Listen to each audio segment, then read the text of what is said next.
Hi guys, thanks for being here. This is my video tutorial, if you want to call it like that, to show you a complete breakdown and step-by-step process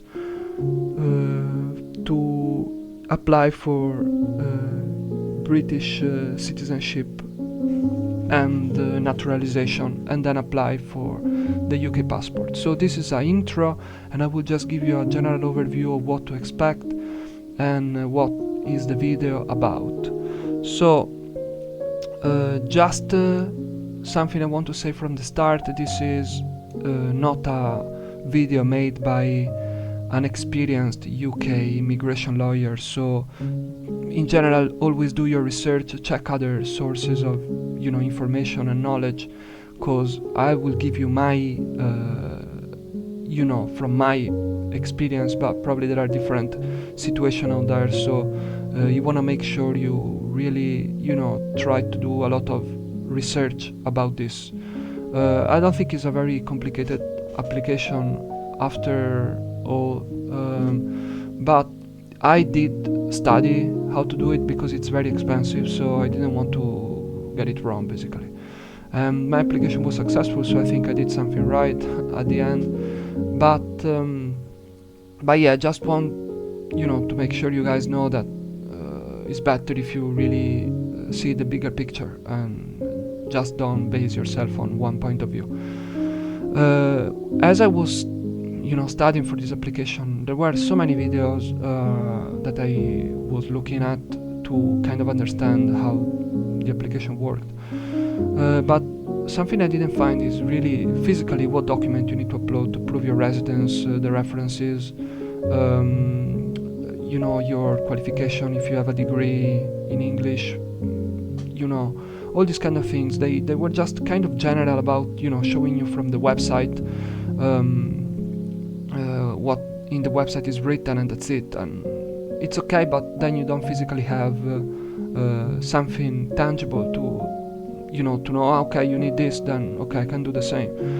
So this video is about that. So I think the probably most important part of the video, and the one that is probably going to be more useful, is what documents you really need to have to prove your residence.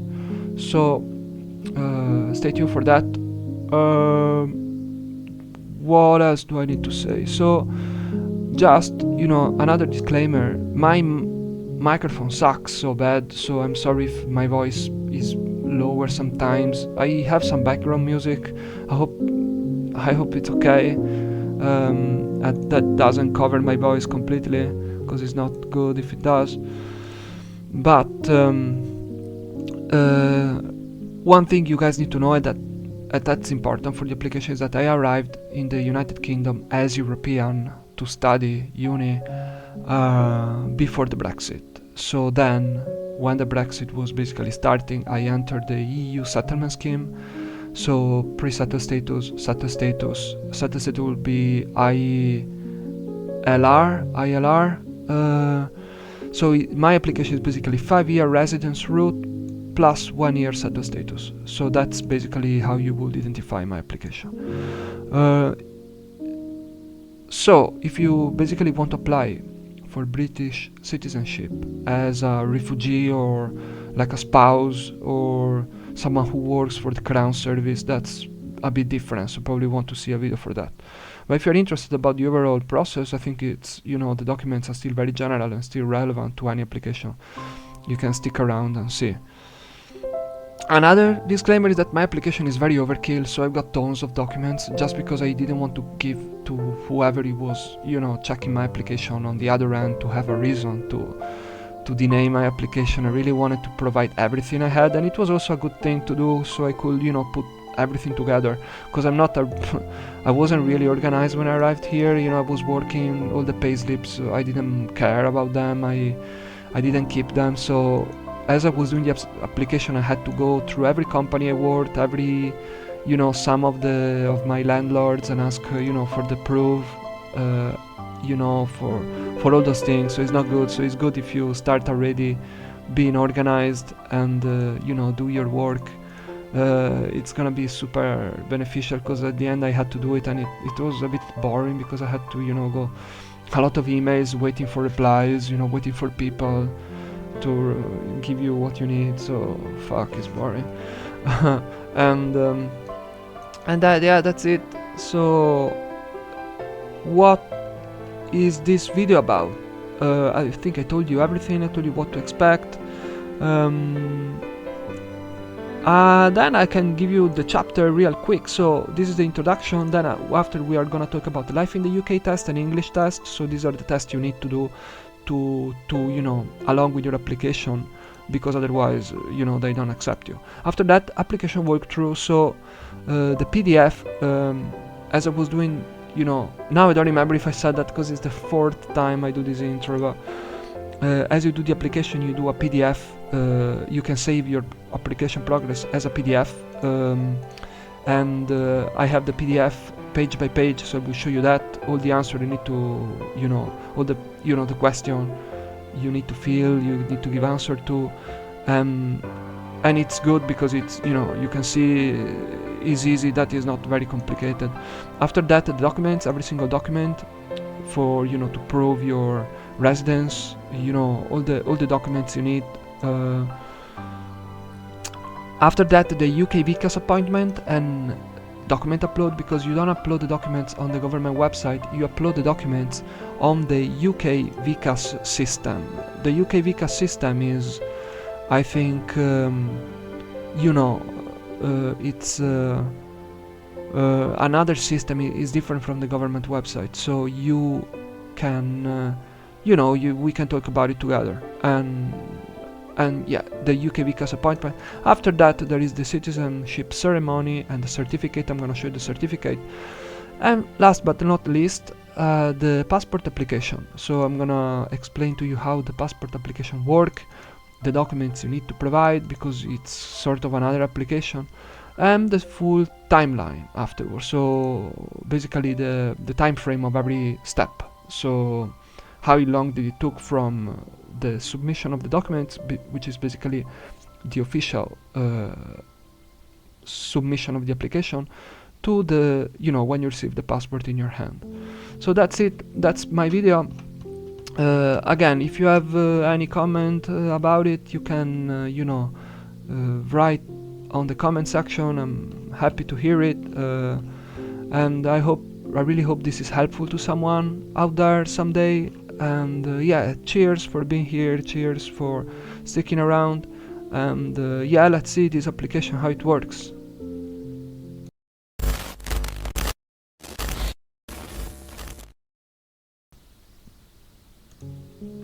Okay, chapter 1. Let's start this. The chapter 1, as I said, is English test and the life in the UK test, plus something about the make UK your home, which is one of the the things required for this application. And I don't know, I still don't understand it very much, but let's try to figure it out together. So let's do this. I've got a file we can use to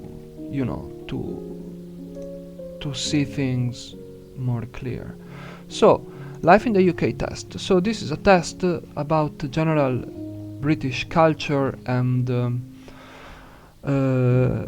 questions about life in the UK, what happened here as a country, and things like that. Again, in YouTube is full of videos that explain how to prepare for that test. It's not super hard, but I think, you might be super lucky that you don't study and you pass it.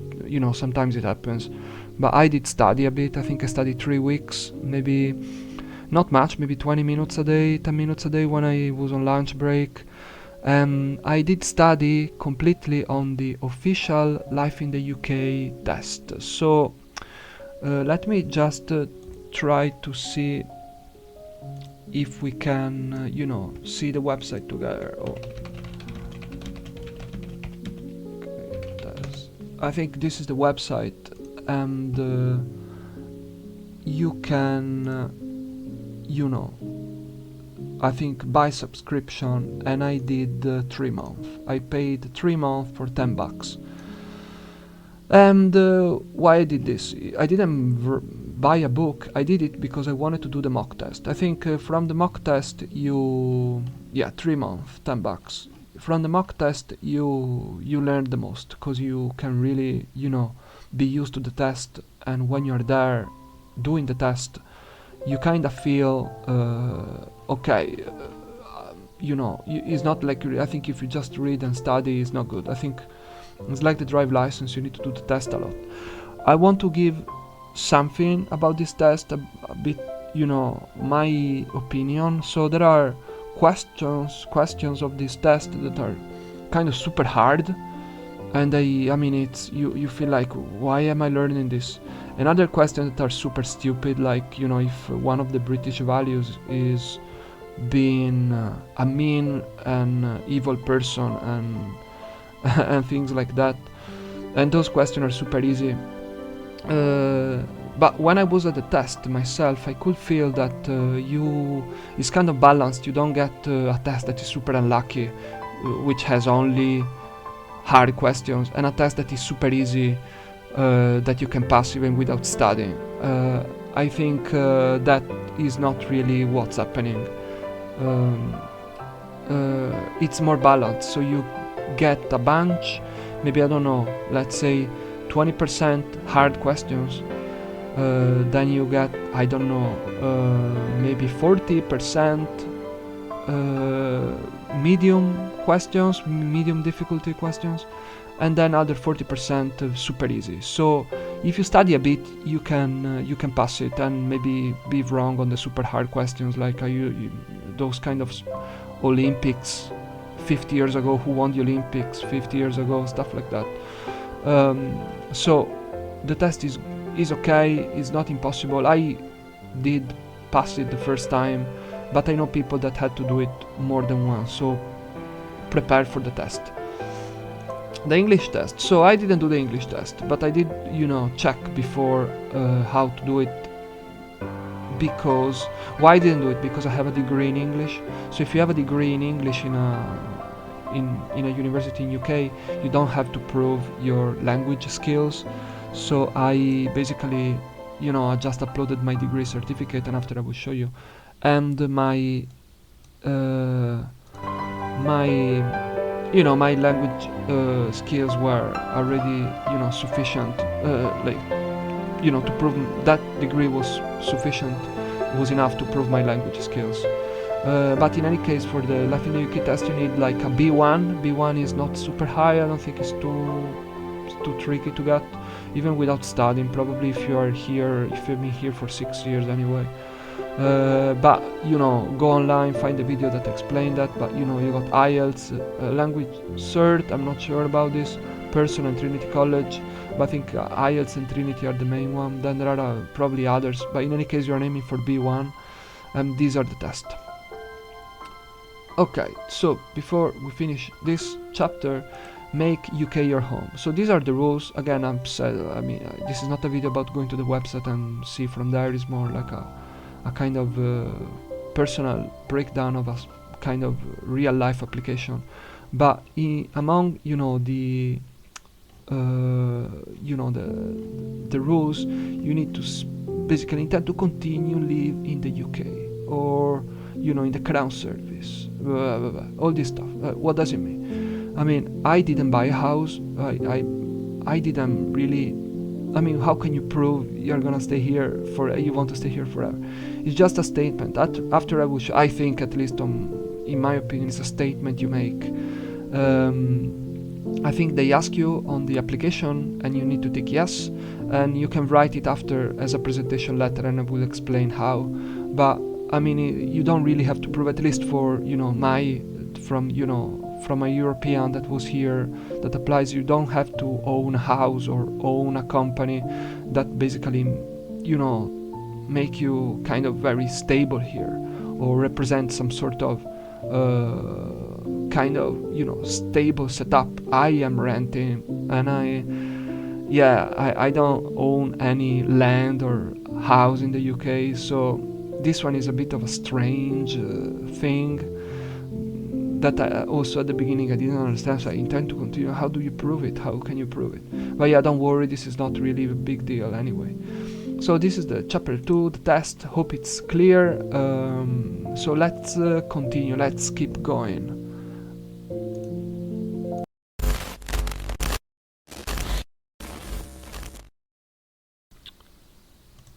Okay, let's do this step-by-step application form. The application page you find online, page by page. So why page by page? Because as you do it, you have the chance of saving it, save your progress as you progress, and you can save it as a PDF. And so you can check it. I was doing like this, as you can see is an image, because I didn't save the digital version, I couldn't find it, so I had to take the paper, basically, because I printed it, and I take a picture of every page, and I have it here, digital version, but yeah, it's the same. So we can look at it together and go page by page, as I said. So page 1 of 12, there are 12 pages in total, so let's start from the start. Yeah, let's start from the top. So name, applicant name, unique application number is the number that is automatically generated, I think, when you start your application. Passport number is your current passport. Country of nationality, yeah, is your country of nationality. Date of application, the application wasn't submitted yet, so I think the date of application starts when you press go. Type of visa, naturalization, service option, total fee, payment reference. As I didn't pay it yet at this point, it was like anyway the final stage just before paying, so don't worry. Registration email and contact email, I have two because I asked them to, basically logged in with one email, but I wanted them to contact me on another email, but usually you will have just one. Personal information, your email address, the email belongs to you, the applicant. Immigration advisor, do you have any immigration advisor based in the UK? No. Personal information, your name, title, given name, family name. What do we have done? Sorry. Previous name you had? No. Can we use this email to contact you? I wrote no because I wanted the other one that we are gonna see in the second page. You see, enter the email we can use to contact you, and I had the other one. Citizenship ceremony, where do you want to do it? So I live I live in London, and they ask you in what borough you want to do your ceremony. So you just choose the one closest to you. Have you passed the life in the UK test? Yes. Enter the life in the UK test unique reference number is the number they give you when you pass the test, and they give it to you after maybe 10 seconds after you hit confirm, when you finish all your questions. And yeah, that's the number. You just feed it to their system, and you don't need to provide any physical qualification. It's just a number that you need to add to the system. Did you meet the knowledge of English requirement as part of indefinite leave application made on or after 20 October? No, I didn't ever apply for, I never had to do an English test to apply for any English visa, so my answer here is no. Provide your postal address, that's the address you currently live. Is that where you live? Yes. Male, single. These questions are super easy. National details, country of nationality, country of birth, place of birth, date of birth, super easy question. Can you provide a valid passport? Yes. Passport number, issuing authority, date, expiring date. Do you have a biometric resident permit? No, I didn't. Page 3. So national identity card, I wrote yes, that's my from my country, but it's the document I've been using. I used for the whole time I was here, so I said okay, let's add my national identity card. But maybe if I if I said no, maybe he didn't change anything. I'm not sure. I just add mine, although I think it's not valid. Isn't like a real valid document. But yeah, I still add the information of my national identity card. Do you current hold or have you ever held any other nationality? No. Have you lived at your current address? No. And here is the pain, because I lived in so many houses. So if you do this application and you basically live in the same place with a contract under your name and with the bills on your name, then it's great. You don't need to do anything. I had to basically add to this system here every address I lived for like 6 years. So there were many, and it was a bit boring because at the beginning I didn't think about saving all the data, so I had to go and dig back to make sure the dates were matching, and so it was a bit boring. But basically they ask you all the addresses you lived, basically is date you lived there from, date you lived there to, and the address, and so you need to do it for every address. Let's move on, page 4 again, so you can see how many places. I finish here. Then, have you been granted indefinite leave to enter or remain in the UK? Yes. When your leave was granted? 19 October 2023. Was your indefinite leave to enter or remain granted under the EU settlement scheme? Yes. And you add the number. So basically, when you get the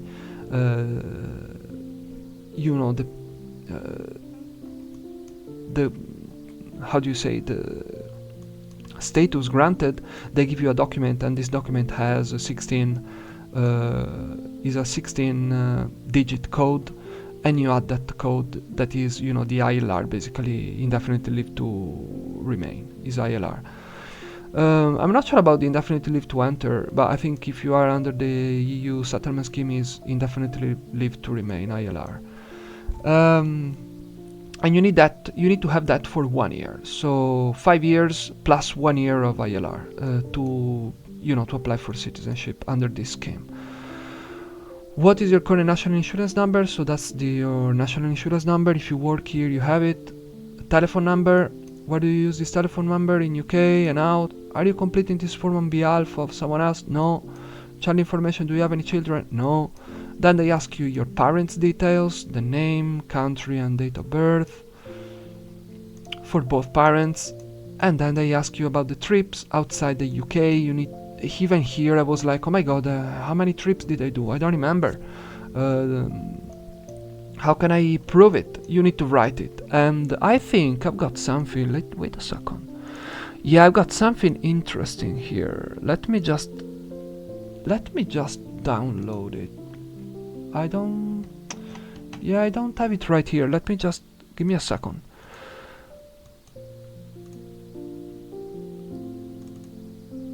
Yeah, it's this one. So we understand that sometimes people might not remember the exact dates of travel outside the UK, but please do your best to provide the relevant information, and we will try to use our own records to help confirm your presence in the UK. Demonstrated absence. Yeah. So I mean, if you did tons of trips and you don't have all the boarding passes, I didn't have any boarding pass for this, like really, and I thought I had to provide them, otherwise they don't believe me. No, I just typed the days I was out, and yeah, that was enough. As long as you are basically spot on. Here is another thing. You are not supposed to be away from the UK for more than 3 months. Every year. But when I was talking with people, but don't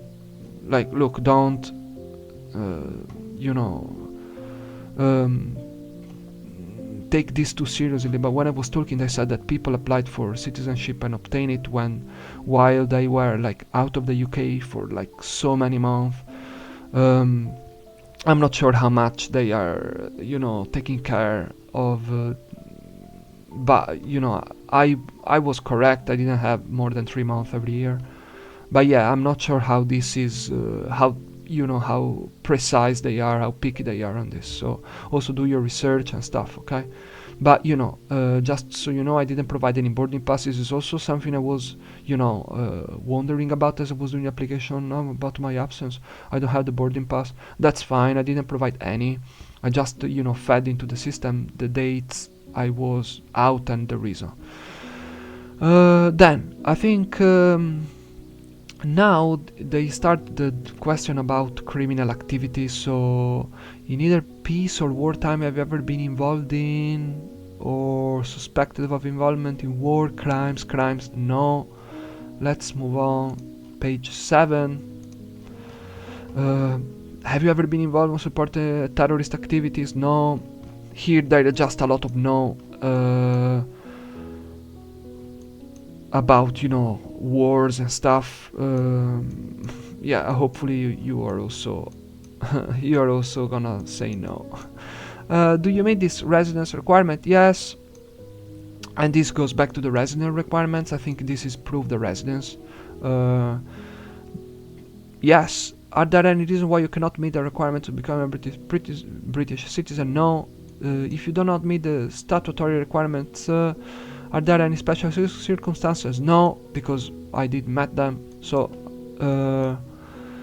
do you plan here? Make UK your home. This is the only thing I did. Not the only thing. Later I will explain what was the second. But in the form is this: do you plan for your main home to be the UK if your application is successful? Yes. Finish. I didn't have to provide that I bought a house or anything. Yes, that was the question. Page 8. Have you previously been married? No. So reference. So here are the reference. Here another thing that is a bit confusing. You need to reference, and in the website they need to be British with a British passport, and one of them needs to be a professional. So I asked 2 friends, and you need to know them for more than 3 years, and they cannot be your relatives or related to you, and I believe they cannot live in the same accommodation, I think.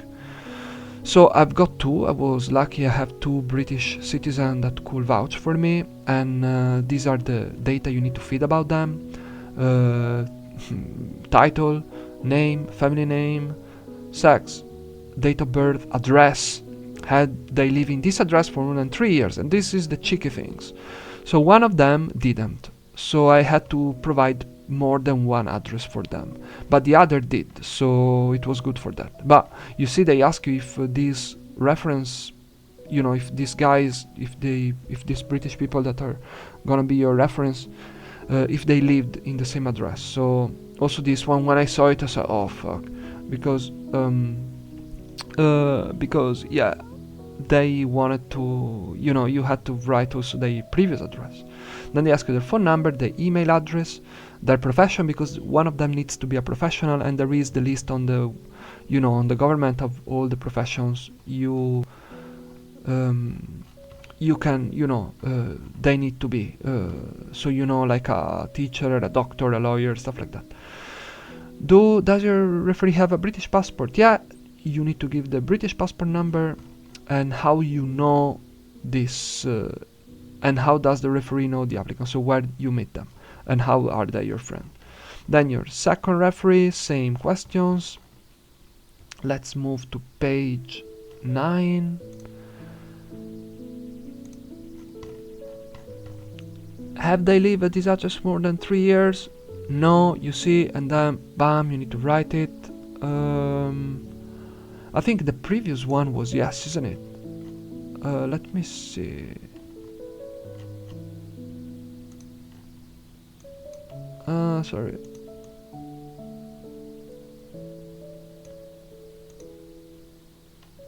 Okay, no. Well, yeah, sorry, I got lost for a second.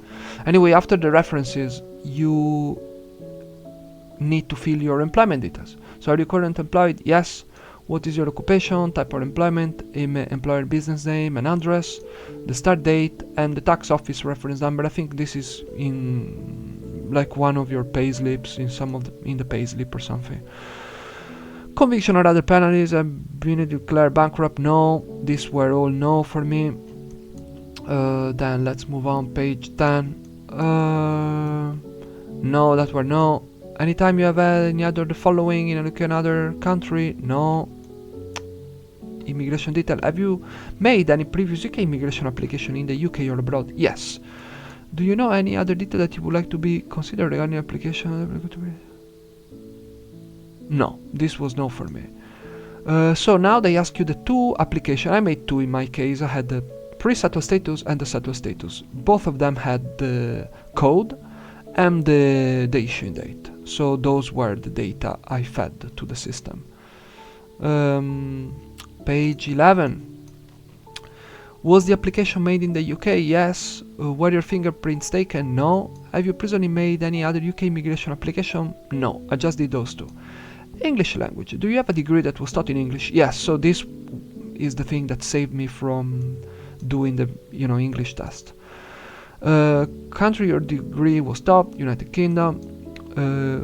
What will you use to prove your degree taught in English? The degree certificate, because you can choose a bunch of them. The degree certificate is fine. Have you provided evidence of your English language ability in a previous application? For me that was a no. Let's go.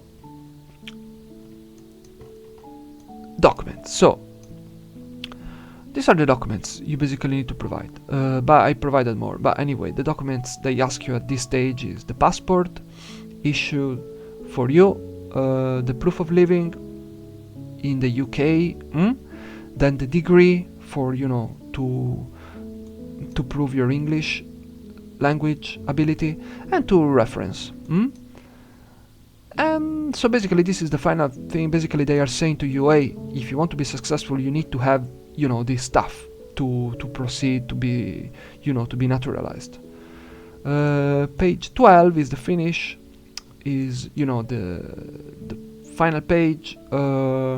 By sending the application you confirm that everything is correct, and this is basically a disclaimer for them, and you approve it, and you confirm it, and you're good. So this was the page by page for the application, and we can move on into the next the next bunch of documents that I submitted. Cheers.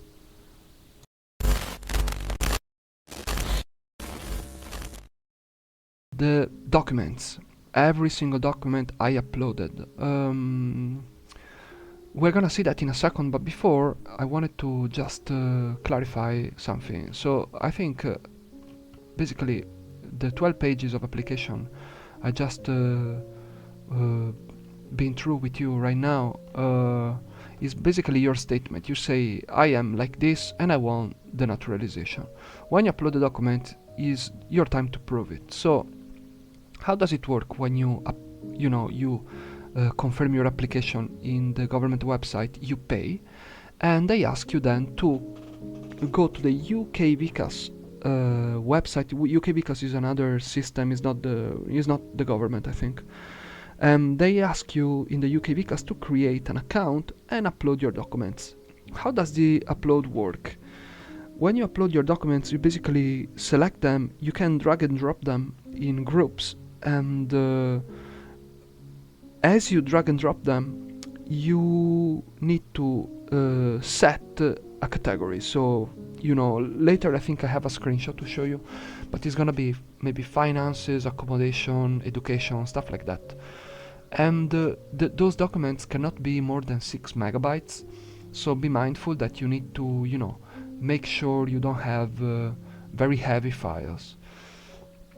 But yeah, let's see what these documents are about, and it's probably the most useful and helpful part of this video tutorial, because as I said, when I was studying, I didn't find really people that did it. It was I was searching how do I prove my residence. Oh my god. So I hope it's gonna be really helpful for someone someday. But anyway, the application documents. So you see, as I said before, it's an overkill application. So I submitted 46 items, 46 documents, PDF documents, and some of them had multiple pages. So actually most of them had multiple pages. But um, it's like yeah, I just didn't want to give any reason to whoever was on the other side to doubt my application. So that's what I did. Let's start from the beginning. So AAA README breakdown document. So why I did this? I don't know why I did it, but I thought that whoever is looking at the application will download the documents and will have them in maybe some place, and usually any system will store them in an alphabetical order. So AAA means that it's gonna be on top of everything, and it's the breakdown document. And I want to see it with you. What is this breakdown document? And I applied it as a PDF under the category of other, I think. But let's see what this document is about. So it's here. Let me just take it. It is like this. You got your address, your email. I did it with the drive, so you don't really, it's easy to make. You go in the drive, you do a new document. So your address, email, the date. This is important, and I'll explain probably later. We will go through why. But the date when you do your application, 5th of June 2025. And I wrote this.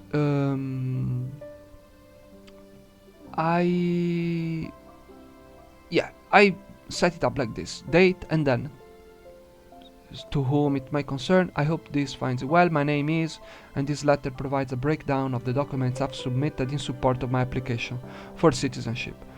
I've been living in the UK since 2018. I came here to study and work, and I'm very eager to continue living here and call this country my home. So this is the second time I state to make them happy that you want to make the UK your house. So I thought I add it, so I don't know, maybe it's helpful. I've done my best to clearly organize and label all the documents submitted, and below is a breakdown of each file listed in alphabetical order for ease of reference. So what is this? It's basically where I explain what all the documents are in relation to what I uploaded, so he can, maybe whoever was looking at the application could see what they are. So let me just keep these pages like this, and so we can see both. So sorry, let me just do this. So we got bank statements. So bam, all the bank statement. I provided all the bank statement from when I arrived in the UK, so 2018. One thing to note that is important: I think when you do this application, no matter if you do it overkill like this or you want to just to upload the necessary, not so many, you want to keep it short and sweet, but they want a wide variety of documents. So I got all the bank statement, and basically I got all the transaction I've made with my banks, day to day, when you buy the food, when you get your pay slip, or when you pay the rent. And in my mind at the beginning I was, well, these are enough. Why do I need to go through and find everything else and upload it?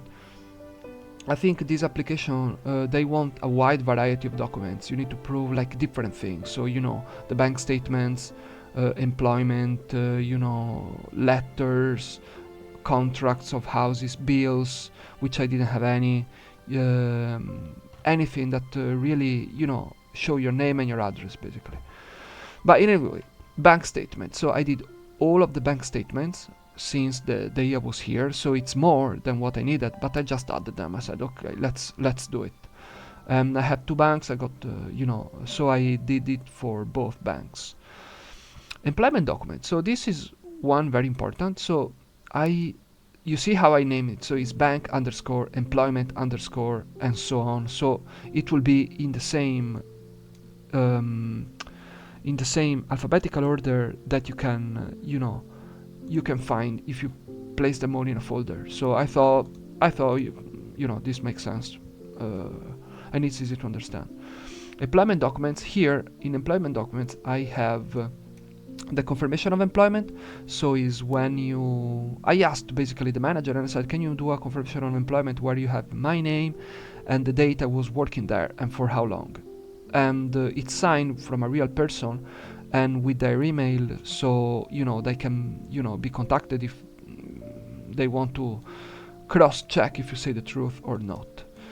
P45, P60, these are very good because I think P60 is 1 year, they give you every year, so one P60, it's basically 1 year worth of proof. Again, probably I have maybe 5 P60s or 4, so that would have been enough, I don't know. But yeah, P60 for every company. Payslips, all the payslip, and they are all in a single document, and they are,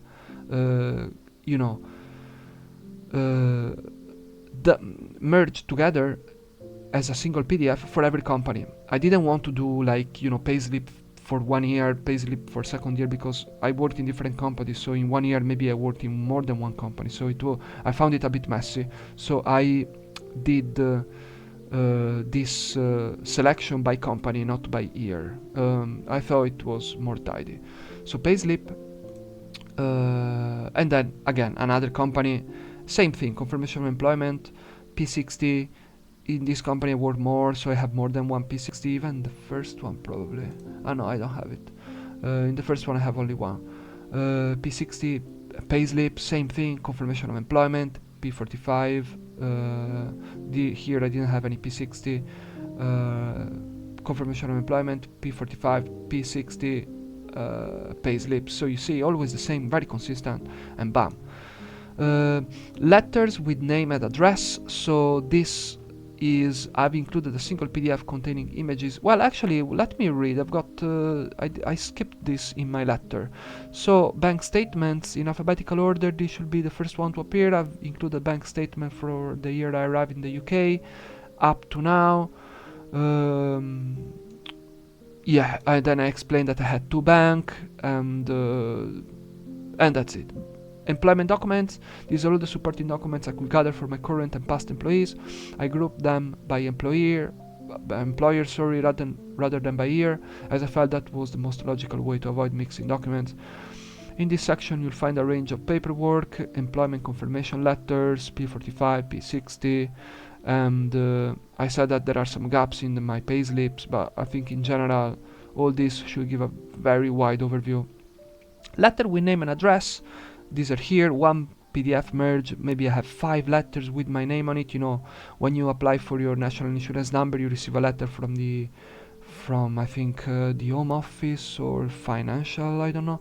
And I took a picture of that with my name and I included it. I have to have a wide variety of data. So a single PDF containing images of physical letters I found from some of the addresses I've lived over the years. I didn't have letters for every place, but I still wanted to include this to show that my address linked to the accommodation details I fed to the online application. Passport, new and old, this is important. You need to have, you need to provide, your new passport if you have one, and your old passport because when I arrived in the UK I have one passport that expired. So, well, not actually expiring as soon now, but I redid it. So when I applied I had to show both passports. I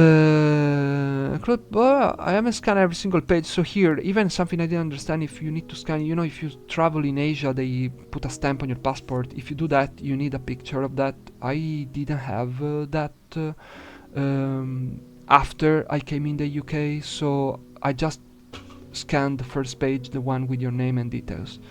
Then proof of residence, 5 June 2020. So this is important and links back to this 5th of June. So I'm not going to the website, but basically they want a proof that you were here in the UK, that you were physically in the UK, the exact date 5 years before you submit your application. So I've got this actually saved and I'm gonna show it to you. I had to my application was submitted the 5th of June 2025, so I had to provide the reference to provide the proof that I was here the 5th of June 2020, and I have it, I believe, here, physical presence 5th of June 2020. So this document is basically this I uploaded the picture of the proof is like from one of my bank statements and a text to explain what I did. So physical presence, 5th of June 2020. These documents provide evidence of my physical presence in the United Kingdom on 5th June 2020, which is exactly 5 years before the date of submission of my British citizenship application. The image below is taken from the June 2020 bank statement that shows a payment made at Lidl the 5th of June 2020. And that's what I did. I highlighted the payment. I think the payment was processed 2 days later, but I think it works like this all the time with with card transactions. It was processed 7th June, but the card payment at Lidl was done on 5th June 2020. So this is my proof for the 5 years, physical presence thing. Then reference. So here are the 2 reference form I confirm and signed by my referee, both British citizen and friends. So, and I know them for more than 3 years, and I have 2. And I also have a page that shows how the reference will look like. It's look like this: referee and identity. You got your photo, and you need to add, at least I thought I saw it around, you need to add your name and date of birth. This is the first page, and you need to ask your referee to sign the second page. Can be also a digital signature, but in this case it's physical. Because I work with this person, so he was able to make it, in person. So that's what I added, and that's what it's look like. And I have 2. I have this and another one. Then let's move on. Set the status outcome. So I add this one. Is the same one that you receive when you you apply for settled status and you receive it, and it's basically the start of your ILR. So yeah, that's it. Nothing to say about it. The tenancy agreement and deposit. This is a bunch of documents I could find of the accommodation I lived, and I didn't have all of them for all the houses, for all the places I've lived, but there are some that can confirm some of the addresses I added on the system on my online application.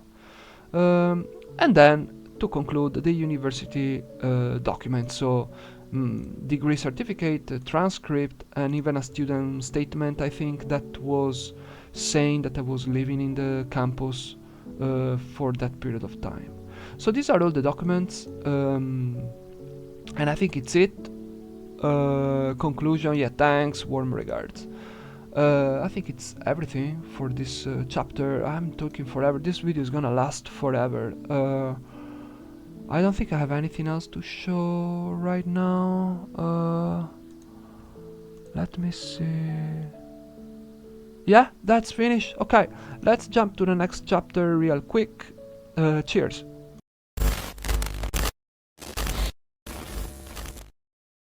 So UKVCAS is the online system where you upload your data, and that will basically, I think the government will, assess the data you provide through the UKVCAS system. I'm not sure why, I don't know. But UKVCAS. So the UKVCAS is this online system where you basically create an account after you have paid the application fee, and you then submit your data. So I got a screen grab, okay.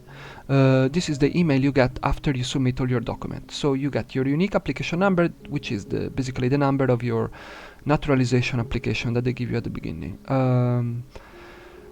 Dear applicant, thank you for providing your biometric information. Okay, so this is after the biometrics. So I took this. Let's take a step back here. So basically, document scan is not document scan by them. This is document I submitted, and these are the categories I set for those documents. You remember when I said you can categorize the PDF? So all the PDF that I showed you before, they were divided into employer finances. For finances, might be the bank statements. Education qualification is the university. Other was like the AAA README thing. Life event, official documents. Now I really don't remember how to connect them right now, but I think it's kind of clear, you understand. So these are the documents that I uploaded before doing the UKVCAS appointment, because this is a UKVCAS appointment.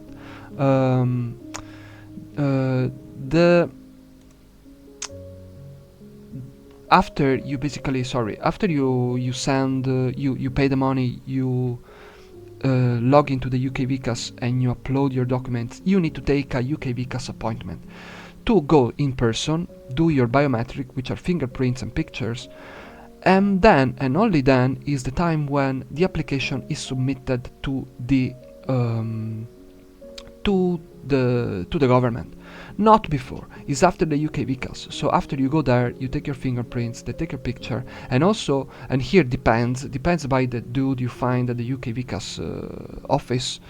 But some people told me that, or also some video I was looking online, they said that at the UKVCAS, some people check all your document and say that they are good.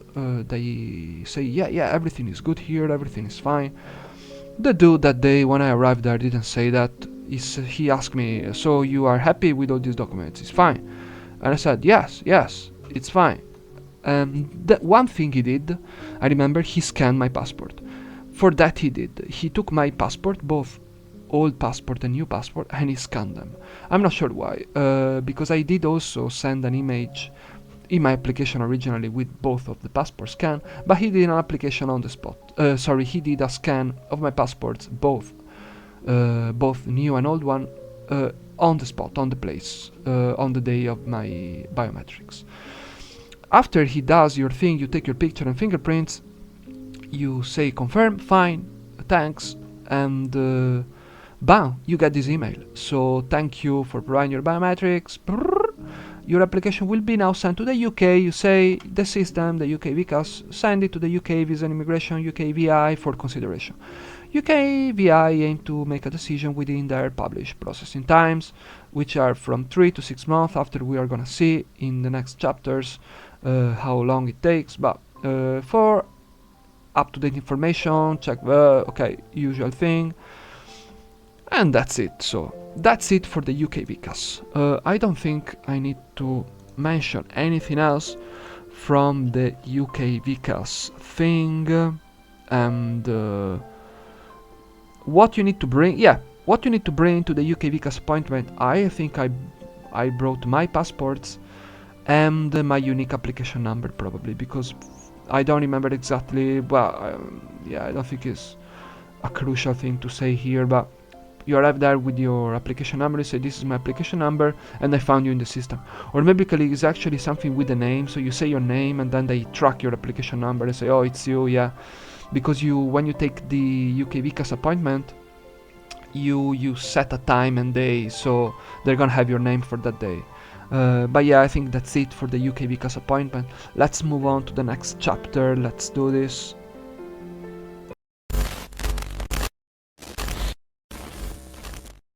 The ceremony, citizenship ceremony and certificate. So after you have done your UKVCAS appointment, done your biometrics and sent everything to the government will take some time to make a decision.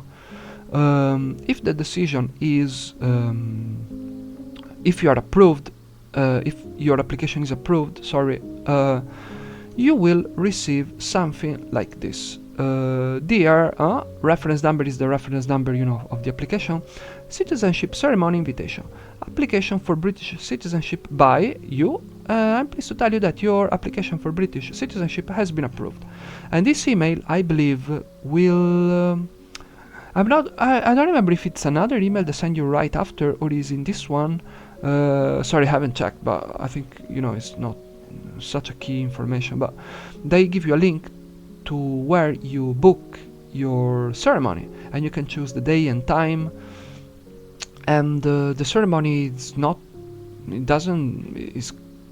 quite fast. It's like 15, maybe 20 minutes, and you are there with some other people, and there is some sort of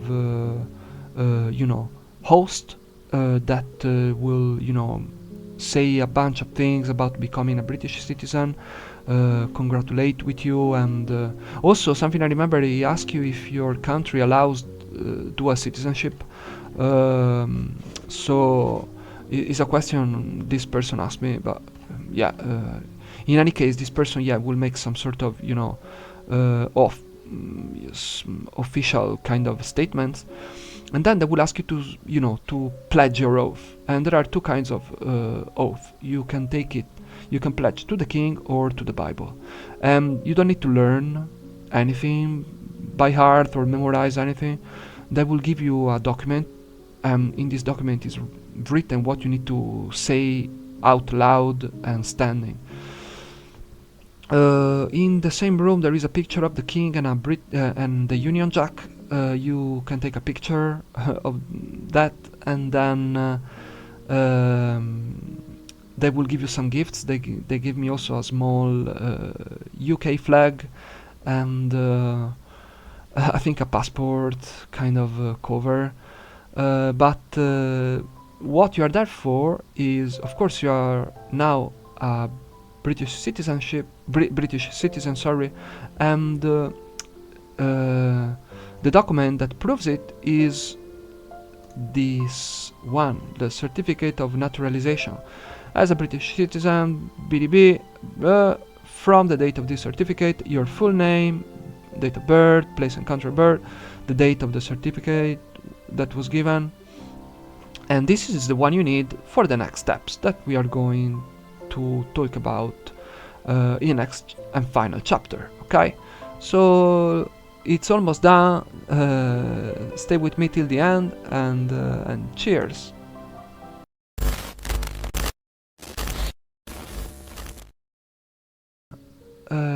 Passport application. So after you have your you've done your ceremony, you got your naturalization certificate, it's time for you to apply for the passport, because the passport is also another application on itself. Is they don't give it to you because you got the certificate, the naturalization certificate. You need to go through a few steps. It's not like you need to do a couple of things. So let's see. We can start talking about how it works after you got your naturalization certificate. So you go to the passport website of the government. I think is HMPO, passport office. Let's see, let me check 1 second. I just don't want to say, yeah, it's on the government website. It's apply online for a UK passport. You can start now, and basically it works like this. You start now, and you need to apply for a first adult British passport, and for that they ask you some documents. So let's do this. There is this text I made that shows you basically what you need, and this first two here: British naturalization certificate you need to provide, and your old and current passports that are also registered from the UKVCAS appointment, and also your application, because you would add the data of those there. If you have an old passport, if you have just one passport because it didn't expire soon, it's fine. But anyway, these two things, they go to the HMPO passport, I think it's Her Majesty Passport Office, and they go physically there in an envelope. So you need to go to the post office, create an envelope, and they give you in the email precise information on how you should write the envelope, because you need to create a big envelope, and then you will write your application number that start with PEX, I think PEX, and then a code, and then there will be the address of the HMPO, and of course your name, I think. But these are the two, physical well, actually 3 in my case. Probably if you have just one passport on you, it will be 2, but in my case there were these 3 documents to send to the HMPO, and after you need to send a proof of identity. So another proof of identity that works similar to the one you did, or you do have to do for the application itself. So this person cannot be living in the same place. You cannot live together, cannot be related to you like a family member or a partner, but you don't, it's not so restricted like the reference you need to provide for the citizenship application is. They're a bit more chill. But in my case, for my application, they didn't ask anything to my referee. They didn't contact them to confirm my identity, to naturalize as a British citizen. But in this case, for this one, they do. And I also have a screen grab because my friend that did that confirmed my identity for the passport did show me what they ask, and I think I have it. I think I have it here. Yeah. So confirm someone identity. You need. They need. This is what they see. What your reference, the guy that is gonna confirm your identity, see. They need basically the data of the person that is applying for the passport and their current address. If the child, okay. And they also have to basically add to their system, to the page, probably their own information. So they need to add their own passport number, an address, maybe a name, date of birth, and stuff like that. But it's super quick, it's done in a second, and when they confirm your identity, that you are the dude that is applying for the passport, basically the page, the application page of the HM passport office, whatever, will give you a notification, say, okay, they confirm your identity, your application is now progressing to the next step, which will be printing your passport and signing your passport. So after this is all done, they will basically send you back all the documents in different envelopes. So they send you back the passport in one envelope and your British naturalization certificate and old and current passport in another one. So they will arrive separate. But then you have it, and well, that's all the story. I finished. I don't think I need to say anything else. If whoever you are and you kept listening to this big story of the application, thanks. Thanks for being here. I will appreciate if you could, maybe support me in ArtStation. I think the link is in the description below the video. I would really appreciate if you could, have a look at my work, so I could get some more viewings. It will be very great. Okay. Yeah, I'm a CG artist, but yeah, I thanks again for being here. Thanks for your patience. I hope this was helpful. Someone out there that one day had to apply, maybe use this video or some of it to understand better, and I really hope this was helpful, even a tiny bit. It's good for me. But yeah, thanks a lot, guys. I hope you are gonna have a great day, and I'll see you, I hope, in the next one. Cheers.